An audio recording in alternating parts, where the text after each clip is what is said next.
All right, everybody, buckle up because today we're diving into a truly wild period of history. 1500 to 1800. We're talking massive power shifts, incredible exploration, cultures changing forever. It's hard to wrap your head around how connected the world already was, even with those long, long journeys across the oceans. It's amazing, isn't it? It really is the foundation for the world we live in now. I, I mean, global trade, nations rising up, even the whole idea of progress. It all goes back to this era. this YouTube documentary we're looking at today calls it A World in Flux, which I love. Like on one hand, you've got Europe, right, totally obsessed with exploring every corner of the globe. Meanwhile, you've got the Ming Dynasty in China at the height of their power, and they decide, you know what, we're good. Let's focus inward. Imagine if they'd stuck with that whole dominating the seas thing. Would we even be talking about this in English right now? Whoa, now that is a question. It's those what ifs that really make history interesting, don't they? But yeah, let's stick with the European exploration for a bit. It wasn't just about, oh, we found some new land.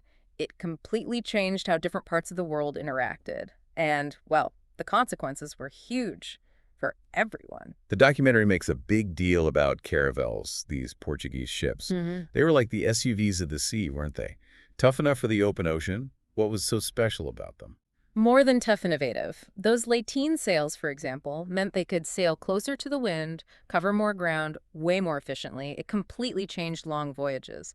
Plus, they were pretty small, shallow hull, perfect for exploring coastlines, which, you needed to do to map new territories. No caravels, no age of exploration at least, not the one we know. And no caravels. Probably no John Cabot landing in North America either. The documentary mentions he might have actually lived out his life with the indigenous people. Hmm. Talk about going native.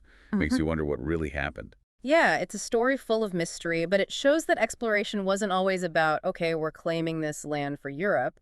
Sometimes it was about encounters, some peaceful, some not at all, with people who had already been there for, well, ages. It's a side of exploration we don't always hear about. And then there's the Dutch East India Company, the VOC. They were like the Google of their time, right? Mm. Huge, powerful. Their hands were in everything. Except instead of algorithms, it was ships and spices they used to build their empire. But yeah, you're right. The VOC is like the ultimate example of corporations on the rise and the whole complicated, often really brutal legacy of colonialism. The Indonesian spice trade, especially their drive for profit, it fueled so much exploitation, had terrible consequences for the people living there, consequences that are still felt today. It's crazy to see how this sets the stage for all the global power struggles that come later. Totally. And while all this is happening in Europe, there's a whole other power dynamic going on in the East with the rise of the gunpowder empires. These empires, the Ottomans, Safavids, Mughals, talk about powerhouses. But they weren't just strong armies. They had culture, they had smarts, and their stories. Man, they've got more drama than a TV show, that's for sure. Right. It's like Game of Thrones, but with, actual cannons and muskets.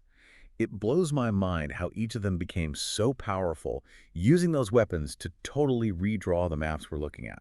And their influence is still around. The buildings in Istanbul, the art and traditions all over India. It really shows how much this period changed things. Take the Ottomans, for example. They were a force to be reckoned with. That Janissary Corps, their elite soldiers. Mm. Super disciplined, highly trained, they gave their enemies nightmares. And they were a huge reason the Ottomans expanded so much. I read somewhere that those Janissaries, they were taken from conquered people, raised from childhood in this whole military system. Intense is an understatement. And speaking of intense, the documentary brings up Vlad the Impaler in this part. I mean, come on, the name alone. Vlad III, yeah, he's got a reputation for a reason. He was the ruler of Wallachia, right next to the Ottomans. And yeah, his methods were brutal, to say the least. But you gotta remember, he was dealing with the constant threat of the Ottomans pushing into Europe. His story, it kind of sums up how violent and unstable that region was back then. Makes you think about how different history could have gone if certain rulers hadn't been so well. But then you have the Safavid Empire in Persia. Incredible architecture, especially in Isfahan, their capital.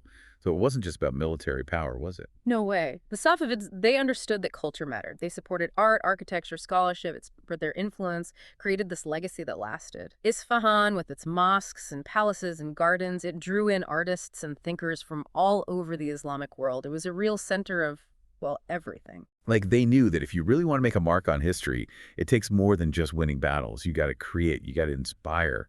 The Mughals in India under Akbar the Great, He seems like another example of that, wouldn't you say? Akbar's reign is so interesting. Unlike a lot of rulers back then, he was known for religious tolerance. He even tried to make a whole new religion, blending Islam, Hinduism, other faiths. Wow, talk about ahead of his time. Right. It was controversial, obviously, but it helped him keep control of this huge, diverse empire. Smart.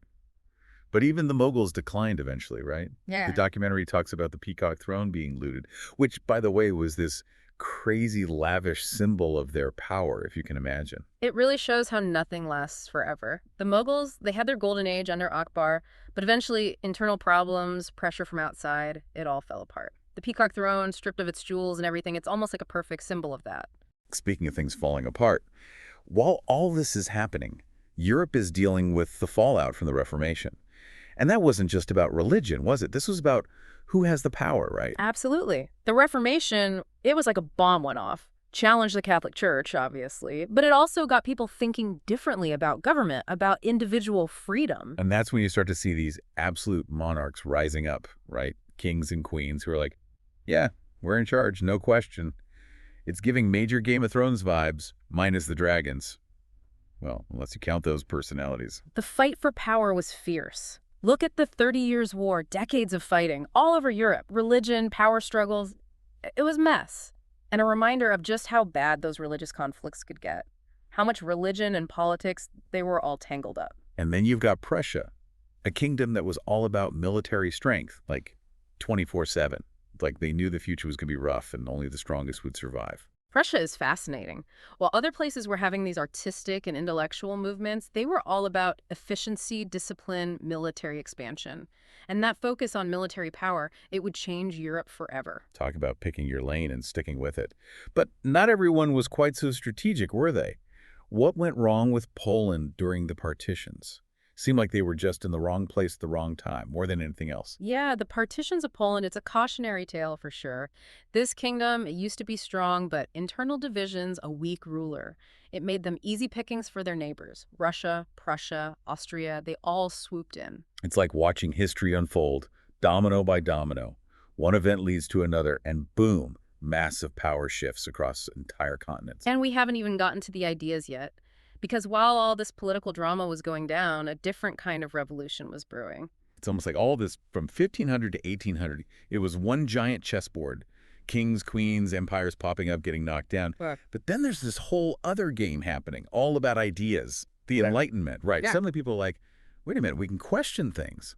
How the universe works, who's in charge.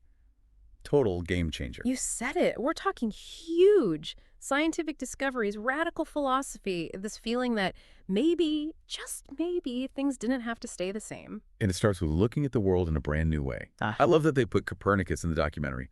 This guy, he challenged the whole idea that Earth is the center of everything. Can you imagine the guts it took to tell everyone they were wrong about that? It was a huge deal. And yeah, not everyone was happy about it. But his work, along with other discoveries, it really broke down those old ways of thinking, opened up this whole new understanding of, well, the entire cosmos. That's when the real revolution in science started. And once you start questioning the universe, why not question everything else, right?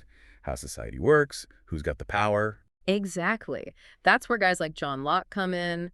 Natural rights, life, liberty, property. He made those ideas really powerful. It's like he handed people a set of tools to build a fairer world. A set of tools that probably made some rulers pretty nervous, I'm guessing. Oh, yeah. Those whispers of change, they turned into shouts pretty quickly. The Enlightenment, it put such an emphasis on reason, individual rights, limited government. It's what sparked revolutions all over the place. Which brings us to what you might call the main event, the French Revolution. Talk about a historical drama. Intrigue, betrayals, and unfortunately, a lot of bloodshed, too. It was a wild time, no doubt about it. The storming of the Bastille, the Reign of Terror, Napoleon's rise and fall. It shows you that even when revolutions are driven by good ideas, they don't always go smoothly. Kind of like that saying, right? Can't make an omelet without breaking some eggs. Except in this case, it was more like breaking. Well, you get the idea. Definitely. But while France is going through all of that, guess what? Across the ocean, another revolution's getting started. You know it. Those American colonists, they weren't going to let a little thing like an ocean stop them from demanding their rights. That whole Boston Tea Party thing, talk about sending a message. What started as protests over taxes, it blew up into a whole war for independence. It proves that those Enlightenment ideals, that stuff about individual liberty, governing yourself, it wasn't just talk, it had real power. It really makes you think, doesn't it? This relatively short period in history, what did we say, 1500 to 1800, it changed everything. New maps, empires crumbling, revolutions that turned the world upside down. It makes you wonder what people will say about our time 300 years from now. What will be the big turning points, the things that really mattered? That's what I love about history. We're all part of this story, this crazy journey with twists and turns you never see coming. And just like what happened back then still affects us now, what WE do will shape the future. It's kind of humbling, you know? And empowering, too. We aren't just watching history happen, we're making it every day. And on that note, we'll leave you to think about this incredible journey we've been on. From those little caravels to the streets of Paris, emperors to revolutionaries. Until next time, keep exploring, keep asking.